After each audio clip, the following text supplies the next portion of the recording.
Bismillahirrahmanirrahim. Assalamualaikum warahmatullahi wabarakatuh. Sebelumnya saya memperkenalkan diri, saya Alda Farisi Pamungkas, NPM 19026. Sebelumnya terima kasih banyak telah memberikan saya kesempatan untuk melakukan presentasi terkait dengan judul spesies yang saya ajukan, yaitu gambaran cemaran Escherichia coli pada sumber air di sepanjang Sungai Cikapundung, Kelurahan Taman Sari, Kota Bandung. Pada judul kali ini yang saya ajukan itu dilatar belakangi oleh beberapa masalah yang muncul. Latar belakangnya adalah tentu saja salah satu sumber daya alam yang kita gunakan sehari-hari itu adalah air. Air yang kita gunakan sehari-hari antaranya untuk minum ataupun untuk makan itu sangat penting untuk dilihat kualitas airnya, di mana air itu dapat kita gunakan untuk menunjang kehidupan kita atau tidak. Nah, kualitas air ini itu dipengaruhi oleh beberapa faktor. Salah satu faktornya adalah peningkatan pertumbuhan penduduk dan juga kemajuan teknologi yang pesat. Ketika pertumbuhan penduduk dan juga teknologi yang semakin ke sini semakin berkembang, itu tentu saja akan meningkatkan bahan pencemar air yang dibuang ke dalam sumber air. Sumber air ini ada banyak, salah satunya adalah air sungai. Ketika terlalu banyak peningkatan pertumbuhan penduduk dan terlalu banyak pula peningkatan bahan pencemar air yang dibuang, itu tentu saja akan mencemari dari air sungai tersebut. Salah satu air sungai yang dimanfaatkan oleh masyarakat Kota Bandung untuk sebagai sumber air mereka adalah air Sungai Cikapundung. Air Sungai Cikapundung ini ketika tercemar, salah satunya itu dapat mencemari sumber air yang ada di sekitarnya, salah satunya adalah air tanah.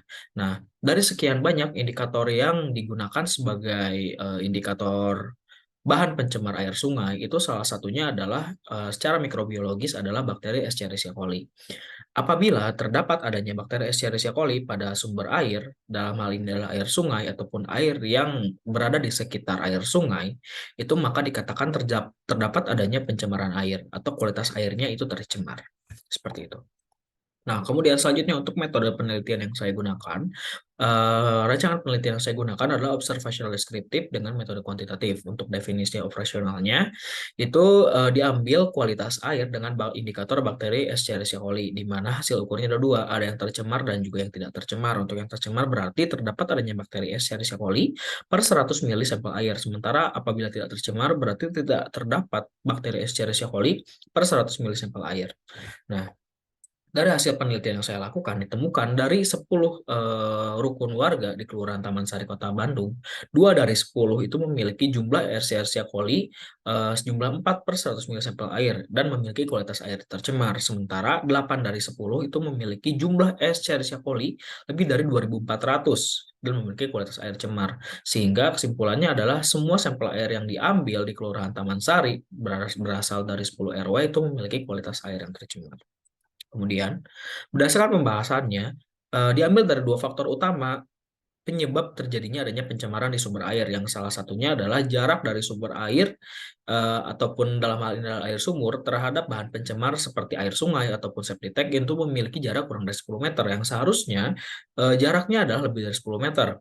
Kemudian juga terdapat adanya proses infiltrasi air pada air tanah di daerah sekitar aliran Sungai Cikapundung, sehingga mengakibatkan semua sampel airnya tercemar, yang mana nantinya itu tidak memenuhi syarat baku mutu air sesuai dengan Peraturan Menteri Kesehatan Nomor 492 Tahun 2010. Nah, penelitian yang selaras dengan penelitian ini itu didukung oleh 3 penelitian, yaitu dua penelitian di tahun 2019 dan juga satu penelitian di tahun 2020. Di mana dari ketiga penelitiannya itu semuanya selaras mengatakan bahwasanya untuk semua sumber air yang ada di kurang dari 10 meter dari sumber pencemar itu memiliki kualitas air tercemar. Sementara penelitian yang tidak pada penelitian ini adalah ternyata di jarak 90 meter itu memang masih ada sumber air yang tercemar. Padahal jarak dengan sumber pencemar yang lain adalah 90 meter. Nah, kemudian selanjutnya kesimpulannya adalah sumber air di sepanjang Sungai Cikapundung, Kelurahan Taman Sari, Kota Bandung ini memiliki kadar mikrobiologis Escherichia coli yang lebih baku mutu yang ditetapkan sesuai dengan Peraturan Menteri Kesehatan Nomor 492 Tahun 2010, sehingga memiliki kualitas air tercemar. Kemudian selanjutnya dari saran penelitiannya dapat digunakan untuk langkah promosi kesehatan terkait dengan sanitasi dasar penggunaan air dalam penggunaan sehari-hari, utamanya adalah untuk makan dan juga untuk minum.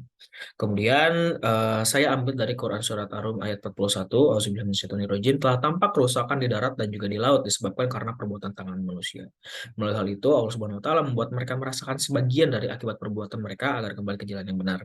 Maka dalam hal ini segala kerusakan, segala musibah yang terjadi baik itu di tanah maupun di di air itu utamanya lah karena perbuatan tangan manusia. Sehingga kita harus selalu, muhasabah diri dan juga mengingatkan diri bahwasanya, kita harus berbuat ataupun untuk memelihara lingkungan kita dengan baik gitu, agar tidak terjadi timbulnya masalah ataupun bencana yang akan merugikan diri kita sendiri.